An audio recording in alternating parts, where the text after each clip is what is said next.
ಇವಾಗಲೂ ಕೂಡ ಹೆಸರು ಕೇಳಿ ಬರ್ತದೆ, ಡಿ ಬಾಸ್ ಅಂತ ಕೂಗ್ತಾ ಇದ್ದಾರೆ. ನಿಮ್ಮ ಒಂದು ಸಿನಿ ಜರ್ನಿಯಲ್ಲಿ ದರ್ಶನ್ ಅವರ ಒಂದು ಪಾತ್ರ ಯಾವ ರೀತಿಯಾಗಿತ್ತು? ಈ ಸಾಕಷ್ಟು ಬಾರಿ ಇದ್ರ ಬಗ್ಗೆ ಹೇಳಿದ್ದೀರಾ, ಸೊ ಅದ್ರ ಬಗ್ಗೆ. ಸಾಕಷ್ಟು ಬಾರಿ ಇಲ್ಲ, ಹೇಳ್ತಾನೇ ಇರ್ತೀನಿ ನಾನು. ಇಂಡಸ್ಟ್ರಿಲಿ ಇರೋವರೆಗೂ, ಇಂಡಸ್ಟ್ರಿಲಿ ಇಲ್ಲ ಅಂದರೂ ಸಹ ನಾನು ಅವರ ಬಗ್ಗೆ ಹೇಳ್ತಾನೆ ಇರಬೇಕಾಗತ್ತೆ. ಬಿಕಾಸ್ ನನ್ನನ್ನು ಇಂಟ್ರಡ್ಯೂಸ್ ಮಾಡಿದಂಥ ವ್ಯಕ್ತಿ ತುಗುದೀಪ ಬ್ಯಾನರ್ ನನ್ನನ್ನು ಇಂಟ್ರಡ್ಯೂಸ್ ಮಾಡಿರೋದು, ಬುಲ್ಬುಲ್ ತಂಡ ನನ್ನನ್ನು ಇಂಟ್ರಡ್ಯೂಸ್ ಮಾಡಿದ್ದು. ಸೊ ಅವ್ರಿಗೆ ನಾನು ಹಾಗೆ ನನ್ನ ಕುಟುಂಬ ಈ ಪದನ ಬಳಕೆ ಮಾಡ್ತಾನೆ ಇರ್ತೀನಿ. ಯಾರಿಗಾದರೂ ಬೇಜಾರಾದರೂ ಪರವಾಗಿಲ್ಲ, ಸದಾ ಚಿರಋಣಿಯಾಗಿರ್ತೀವಿ ಅವ್ರಿಗೆ ಅಂತ ಹೇಳಕ್ಕೆ ಇಷ್ಟಪಡ್ತೀನಿ. ಅವರ ಫ್ಯಾನ್ಸ್ಗಳಿಗೂ ಅಷ್ಟೇ thank you so much.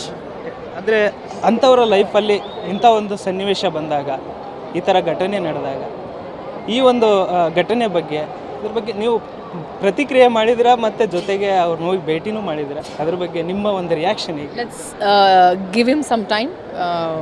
I think ಅವ್ರು ಮಾತಾಡಿದ್ರೆ ಚೆಂದ ಎಲ್ಲ ವಿಷಯದ ಬಗ್ಗೆ ಅಲ್ವಾ?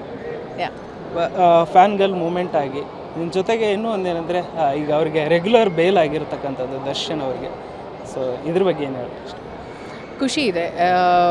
ಏನೇ ಹೇಳಿದ್ರು ಅವ್ರು ಬಂದು ಮಾತಾಡಲಿ, ಲೆಟ್ ಹಿಮ್ ಸ್ಪೀಕ್. ಆ್ಯಂಡ್ ನಾವು ಅವ್ರಿಗೆ ಸ್ವಲ್ಪ ಟೈಮ್ ಕೊಡಬೇಕಾಗತ್ತೆ. And he need some time and he's taking rest ಅಂತ ಇದೆ ಆ ಥರ ಒಂದು ವಿಷಯ. And let him rest, let him come back. And ಅವ್ರು ಮಾತಾಡಿದ್ರೇ ಚೆಂದ.